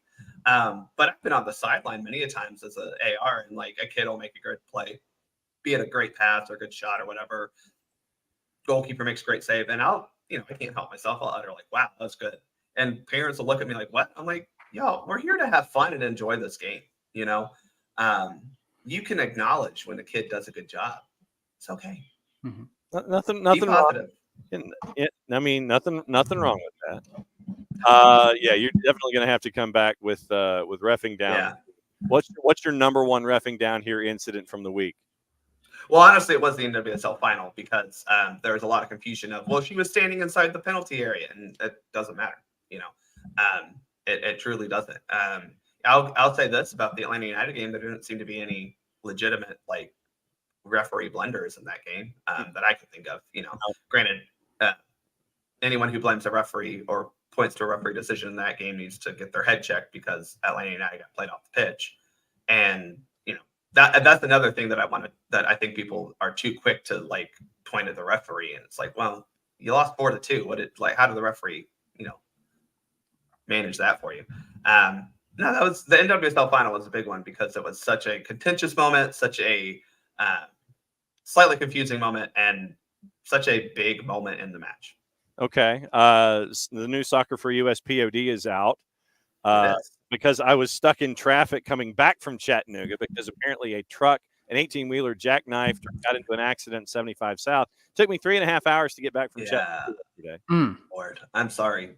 So that was fun going through all of the 2-lane roads of East Cobb trying to come home.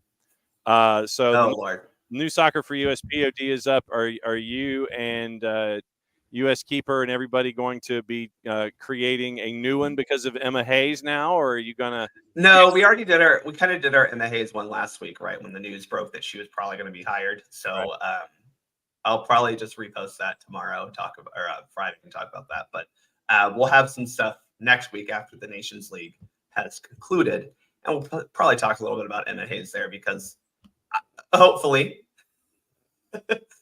this window is uneventful and we just get to brag about beating Trinidad by several goals. I will say we are as U.S. men's national team fans, we have a little bit of PTSD having to go down to Trinidad to play games, but we have beaten them 6-7 and 6-0 since that time. So this is not that Trinidad team. We don't have aging Tim Howard, aging Michael Bradley, aging Omar Gonzalez, and Bruce Arena coaching. We have a lot better talent. and better circumstances going for us this time around.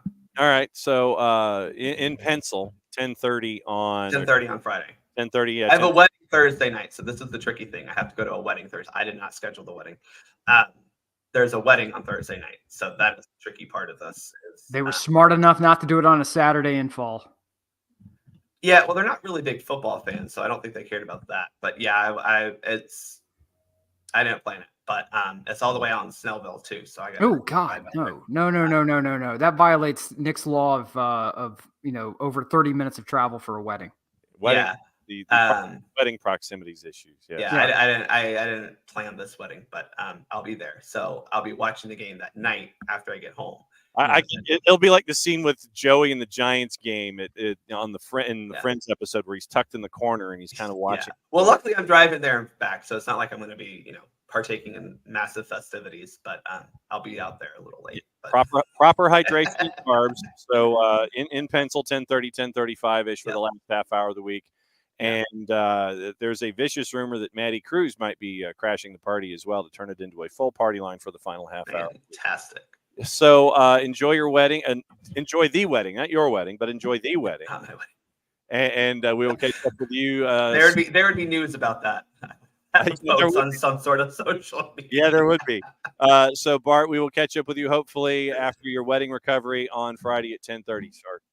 Cheers, y'all. And there he goes. So that's Bart. And so Nick, any final thoughts before we go?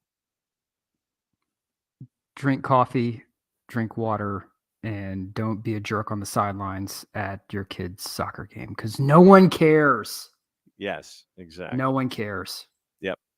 Fun show across the board today. We had Alton Bird, the CEO of Chattanooga FC, on to discuss their move to MLS Next Pro. Speaking of which, Atlanta United 2, they announced their roster moves for the season, and there was a fair number of them. So let me see if I can.